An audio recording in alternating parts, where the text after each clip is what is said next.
তো নমস্কাৰ বন্ধুসকল স্বাগতম জনাইছো মোৰ আন এটা ভিডিঅ'লৈ এক্সপেৰিমেণ্টেল অসমন তো আজি আমি কৰিম চাৰিটা এনেকুৱা এক্সপেৰিমেণ্ট যিটো আপোনালোকে সহজে ঘৰতো কৰিব পাৰে তেনেহ'লে বলক ভিডিঅ'টো আৰম্ভ কৰোঁ তো নাম্বাৰ 1 এক্সপেৰিমেণ্ট আমি কৰিম কালাৰ চেঞ্জিং এক্সপেৰিমেণ্ট যিটোত কৰিম আমি ৰং চেঞ্জ তো বলক আমি এক্সপেৰিমেণ্ট কৰোঁ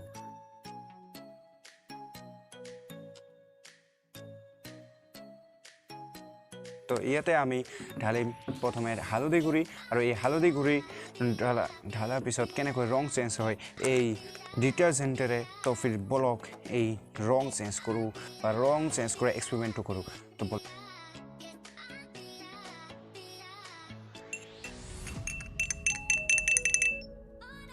তো এতিয়া আমি ইয়াতে ঢালিম ডিটাৰজেণ্ট তো ডিটাৰজেণ্ট ঢালিলে কেনেকৈ ৰং চেঞ্জ হয় তো বলক আমি দেখোঁ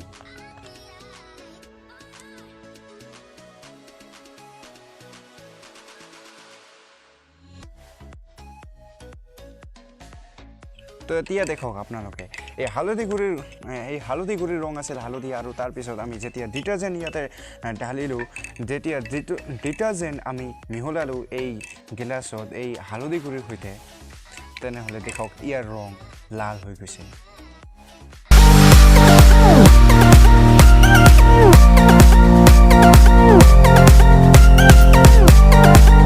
তো আপোনালোকে দেখিছে এতিয়া ইয়াৰ ৰং হৈ পৰিছে লাল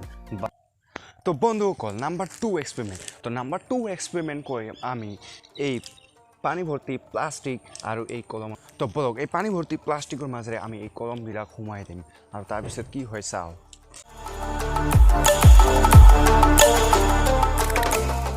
আপোনালোকে দেখিছে মই এই দুটা কলম ইয়াৰ মাজেৰে সোমাই দিছোঁ কিন্তু পানী অকণমানো ইয়াৰ ফুটাৰে পৰা নাই তো বাকীবিলাকো আমি সোমাই দিওঁ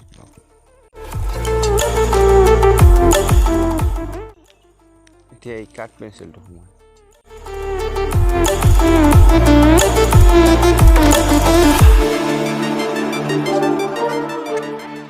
তো আপোনালোকে দেখিছে মই এই পানী ভৰ্তি প্লাষ্টিকৰ মাজেৰে মই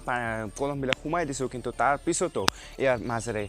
অকণমান ইয়াৰ ফুটাৰে অকণমানো পানী তললৈ পৰা নাই তো প্লাষ্টিকৰ কোনটো ধৰ্মৰ বাবে এইটো হ'বলৈ পাইছে আপোনালোকে তলত কমেণ্ট কৰি জনাব আপোনালোকে যদি জানে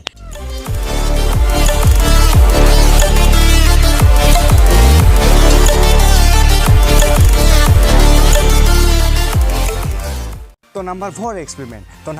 এক্সপেৰিমেণ্ট আমি কৰিম এই পলিথিনৰ ভিতৰত আমি সোমোৱাই দিম পানী আৰু তাৰপিছত জ্বলাই দিম আমি পলিথিন কিন্তু আপোনালোকে দেখিব পাৰিব যে এই পলিথিন পৰা নাযাব তেনেহ'লে বলক আমি এই এক্সপেৰিমেণ্টটো কৰোঁ পলিথিন পৰা যায় নে নাযায় আমি দেখোঁ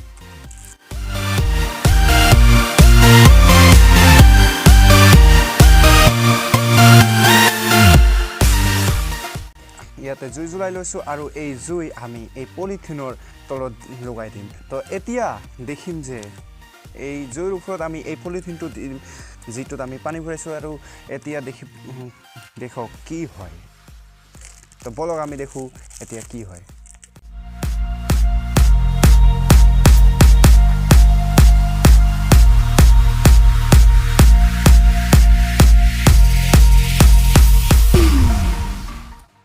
তো দেখিবলৈ পাইছে আপোনালোকে যে আমি জুইৰ ওপৰত আমি পলিথিনটো দি দিছোঁ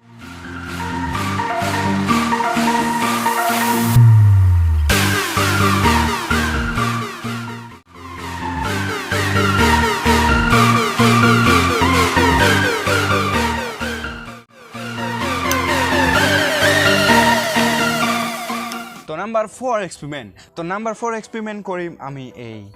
মম প্লেট গিলাচ আৰু পানী সতে তো আপোনালোকে এতিয়া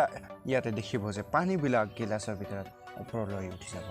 তো বলক কেনেকৈ উঠি যায় আৰু কেনেকৈ এক্সপেৰিমেণ্টটো কাম কৰে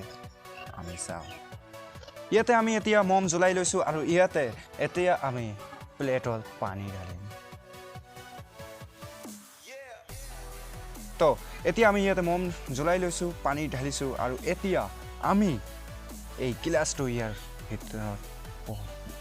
মমটো এই গিলাচেৰে এতিয়া আমি ঢাকি দিম তো এই ঢাকি দিয়াৰ পিছত মমটো এই গিলাচেৰে পানীবিলাকৰ প্ৰকৃতি কেনেকুৱা হয় বলক আমি চাওঁ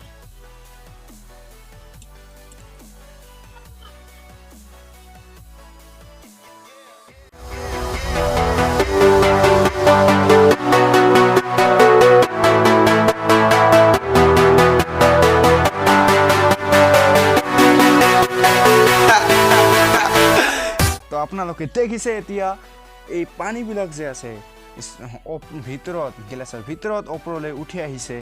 এই মমটো যেতিয়া আমি এই গিলাচেৰে ঢাকি দিছোঁ তো আপোনালোকক এই এক্সপেৰিমেণ্টটো কেনেকুৱা লাগিছে আপোনালোকে কমেণ্ট কৰি জনাব তো বন্ধুসকল আপোনালোকক ভিডিঅ'টো কেনে লাগিছে আপোনালোকে তলত কমেণ্ট কৰি জনাব আৰু যদি ভিডিঅ'টো ভাল লাগিছে তেনেহ'লে লাইক কৰিব শ্বেয়াৰ কৰিব আৰু এনেকুৱা ভিডিঅ' আমাৰ চেনেলত চাবলৈ আপোনালোকে চেনেলটো ছাবস্ক্ৰাইব কৰিব